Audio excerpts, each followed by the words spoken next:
1962. Two men are exploring the caves of Big Bend National Park. I found something.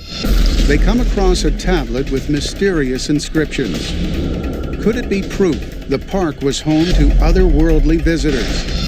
The symbols on the tablet closely match the symbols taken from a crashed spacecraft.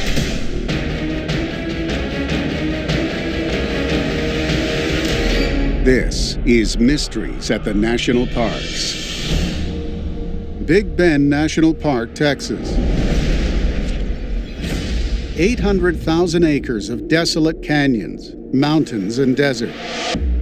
This is one of America's least visited national parks, where someone can travel a whole day without seeing another human being. But some believe that Big Bend's vast and empty spaces conceal inexplicable and unpredictable forces. Forces so powerful, they pose a threat to our most advanced weapons. July 11th, 1970. An Athena missile lifts off from the Greene River complex in Utah. As it accelerates into the upper atmosphere, the missile is working perfectly, until it hits the airspace over Big Bend National Park. Then, all of a sudden, onboard systems begin to fail. Inexplicably, all communication is lost with the missile. And it started descending at a very rapid pace toward Big Bend area. The only thing they could do was watch in horror on their radar screens as the missile fell like a flash into northern Mexico. Out of control, the 16,000-pound missile plummets to the ground and disintegrates. What caused the missile to experience a catastrophic failure over Big Bend National Park is a total mystery. It created quite an international incident between the United States and Mexico. And so Henry Kissinger had to go to the Mexicans and say, "Can you help us find it?" The Army sends a team to locate the impact area. There was panic. They wanted to get to the location as quickly as possible and assess what kind of damage had taken place there. This is the heart of the Chihuahuan Desert, some of the most desolate territory in Mexico.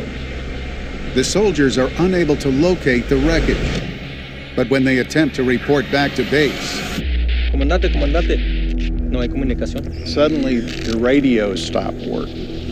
Comandante, aquí está, oiga.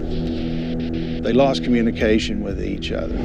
And not only that, in trying to navigate around this vast, empty desert, they could no longer use their compasses because their compasses were spinning wildly. They were not showing true north. And so they were in the middle of the desert without guidance, without communications, trying to get to the location of the missile crash as quickly as possible. what could possibly explain the failure of the soldiers' radios and compass?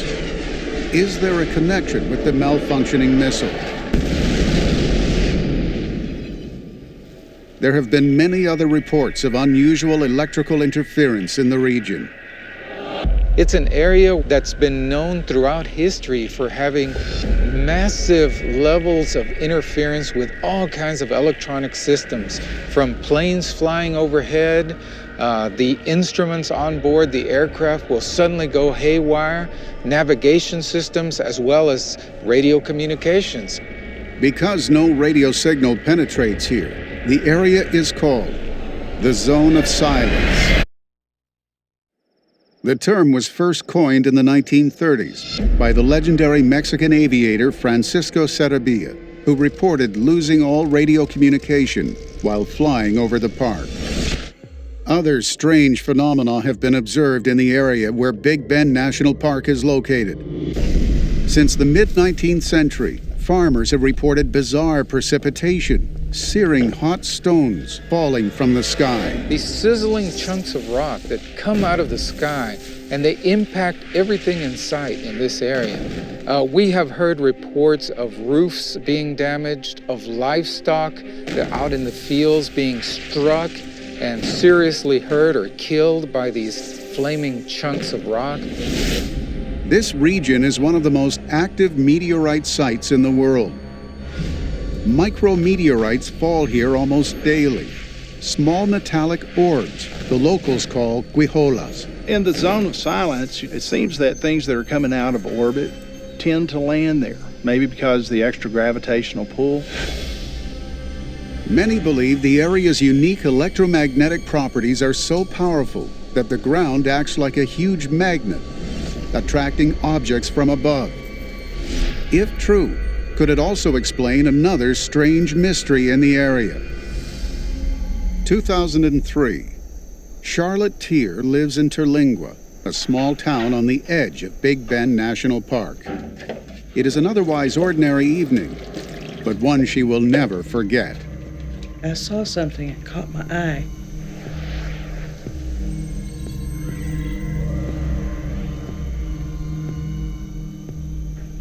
And I went outside, stepped off the porch, and I could see these lights where there should not be lights. Mesmerized, Charlotte moves towards these mysterious glowing orbs, as if drawn by some inexplicable force. Kind of bouncing along and moving fast in one direction and then stopping quickly and moving up and down some. And one of them went up, and this one kind of went this way. They had kind of split, sort of greenish looking, and this one was a little bit reddish looking. This is not the first report of mysterious illuminations in the sky over Big Bend. For hundreds of years, Native Americans and early settlers have witnessed similar events. Many have tried to offer explanations, but no one has been able to solve the riddle of the lights. These are not the headlights of cars. These are not geothermal or geologic energy. This is something beyond the realm of our understanding. I've heard so many different explanations, but none of them are actual proof that it is what this is. We all have to make up our own mind. I don't know what it is. What could explain these mysterious lights over Big Bend National Park? Is the answer connected to the park's electromagnetic properties? Or is there a more sinister explanation? ¿De dónde mero vienen ustedes? He could sense their thoughts before they would even say anything. They were communicating directly with Lewis via telepathy.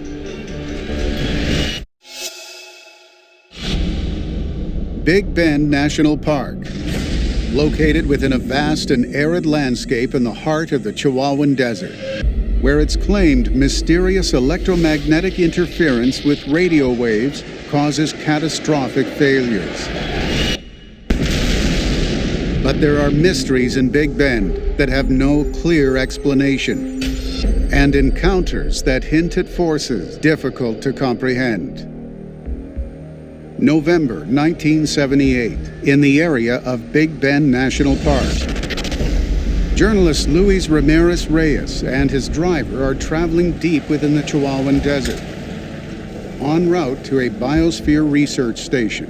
It wasn't long before they realized they were lost. They started kind of panicking because they didn't know where to go. They hadn't seen anyone. Then Luis notices something strange. 3 people wandering in the desert, seemingly oblivious to the heat and desolation.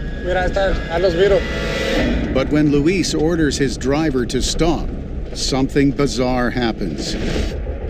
His driver can't see the 3 strangers. They realized their situation was getting pretty bad. They hadn't brought any spare water, no spare food, and you don't want to be caught out in the desert without any provisions.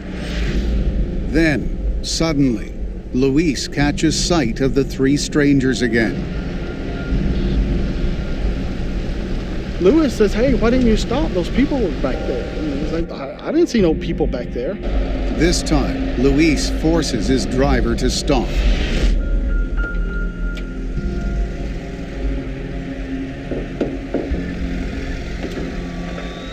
He approaches the 3 strangers cautiously.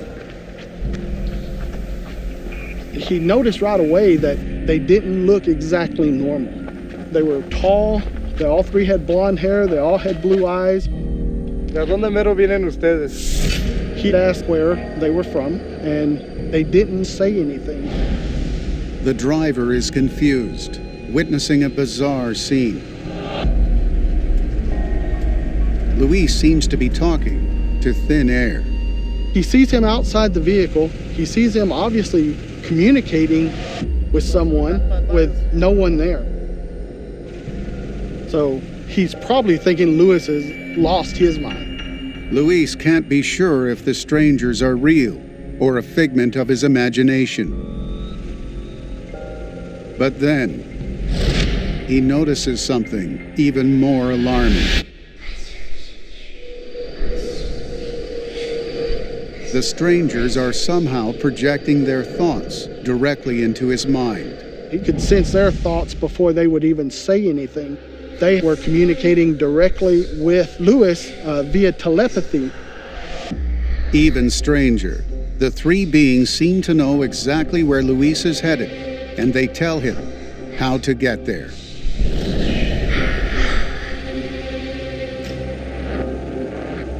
Now, his driver was questioning, what he was doing outside the vehicle. And he says, well, these individuals told us to go this way. Luis's driver is skeptical, but the strangers' directions take them straight to the biosphere station. Are the three mysterious strangers the journalist saw real, or some sort of inexplicable mirage? If they do exist, why are they roaming Big Ben's harsh terrain? January 1962, deep inside the park, two hikers make an extraordinary discovery. Pa, I found something. When Donald and Charles went out that day looking for petroglyphs, they did not realize that what they would find would change their lives forever.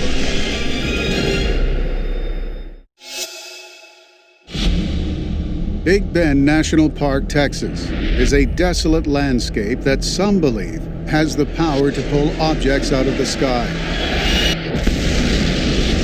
Where reports of mysterious blonde strangers wandering the desert defy explanation. What can explain these mysteries, and could they be connected? January 1962. Charles Nichols and his stepson Donald are hiking near the hot springs area of Big Bend National Park. They're searching for petroglyphs, a form of prehistoric cave art the area is famous for. As they explore the park's monumental rock formations, Donald sees an opening in the face of a cliff. Donald, for some reason, was kind of intrigued by this cliff that he saw that had all these crevices and cracks. Now, Donald climbed up this rock face, and when he got up there, there was a small opening. Donald cautiously enters the cave. But inside, there are no signs of petroglyphs. Then, something on the cave floor catches his eye. Fragments of what appear to be stone tablets. He starts dusting them off and realizes there's symbols on them. These aren't just blank pieces of stone. Pa, I found something. They were really curious about these things that they had found. They thought that this was a really important discovery. Once they got them down on the ground and dusted them off, they realized that they kind of fit together like a puzzle. As the pieces come together, Donald and Charles realize they are looking at something even more astonishing. 13 lines of ancient script. These guys have been there many times searching for petroglyphs, and this is something they've never seen. Unsure of what to do next, the men call in a park ranger. A park ranger, he goes, he looks at it. He has no idea what it is either, but he does tell them that it's not the type of things that any of the native Indians of the area had used. So he had asked if he could keep the tablets so that he could have them analyzed. Is it heavy? Very. You give me a hand? They agreed to leave the tablet with the park ranger, and he was going to try to research it further and see if he could find out where they came from and what their origins were. Really want to thank you, man. Little did Charles and Donald know that would be the last time they ever saw the tablets. Weeks later, when they contact the ranger station for news about the tablets, they get a rude shock. The park ranger who came to their aid has been transferred, and the tablets have disappeared. The ranger station had not seen them, had not heard of them, and did not know where they were. But Charles still has the photographs he took of the tablet. It's claimed that Charles Nichols sent them to Dr. Barry Fell of the Epigraphic Society to be deciphered. But it would be 3 years before shocking evidence would emerge of the tablet's origins. In 1965, near the town of Cburg, Pennsylvania, hundreds of witnesses report an unidentified flying object descending into a forest. Residents noticed a light streaking across the sky. It was moving very fast, and they thought it was a meteorite until it slowed down and changed directions. Witnesses who got close to the crash site reported seeing an acorn-shaped craft with inscriptions on its fuselage. Remarkably, some claim these inscriptions match those found on the Big Ben tablets. Does the Cburg incident prove that an alien race once visited the Big Bend area thousands of years ago? If so, why were they here? What is it about Big Bend that would attract visitors from another world? They see a hole at the back of the cave, very unusual, perfectly round. Was it a natural occurrence, or was it something else? Big Bend National Park is at the epicenter of a series of baffling incidents, where meteors and spacecraft fall from the sky. An ancient tablet hints at an alien presence, and strange beings come to the rescue of a lost journalist. Why does Big Bend seem to be a magnet for otherworldly activity? 1947. Two hunters are in the hills of Big Bend National Park. They see a mountain lion some distance away. They take a shot. So they climb up the mountain, they're going to trail this lion. They're going to go ahead and get this kill. And they see the trail. They follow the trail into a box canyon. The lion leads them into a tunnel deep inside the mountain. Somehow, the lion has escaped inside. But what they find there instead is stranger than anything they could have expected. They see a hole at the back of the cave, perfectly round. It was unusual that a hole this round would be there. They threw some rocks into the hole. The rocks bounced off the sides of the walls. Obviously, this was a very deep hole. The mysterious shaft doesn't seem to be natural, but it can't be man-made. In 1947, the technology doesn't yet exist that could account for it. The question is, how the heck did they do that? They didn't have lasers. They didn't have fancy devices that we have today. So it's a puzzle. Could the answer be connected to the unusual Nordic-looking blondes that journalist Luis Ramirez Reyes found wandering in the desert? But most of the time, the three blondes or Nordics, they're in places that, one, humans are rarely there, and two, they're in places to where there's evidence of possibly extraterrestrial mining. Shockingly, it's believed an alien race may have come to Earth thousands of years ago and set up a secret mining operation to strip our world of precious metals. That the Earth is the densest planet in the solar system. Well, that means there are more heavy metals here. Really heavy metals here. They're rare in the universe. Why would an alien race choose the area that now forms Big Bend National Park for its mining operation? Big Bend is a rugged landscape full of geological wonders. There is representation here of many different kinds of rocks and minerals you find very scarcely in other places in the world. The geology in the area is so unique, it can create magnetic interference that could explain the failure of the guidance system on the Athena missile. It could also account for the mysterious lights reported over the park. Big Bend is rich in a mineral called quartzite, and it's believed that under pressure, it can produce luminous bursts in the atmosphere. There's no question that quartz is a weird mineral in terms of electrical properties that could cause strange effects. Big Bend's unique geology has been a fascination for visitors from the ancient past, as much as for those who live in the area today. A remote and rugged land that, no matter how well understood, will always remain a mystery. This place just gives you the sense that it's been here forever, throughout time. It really is a fantastic place. I like to say you never know what you're going to see in the skies of the Big Bend.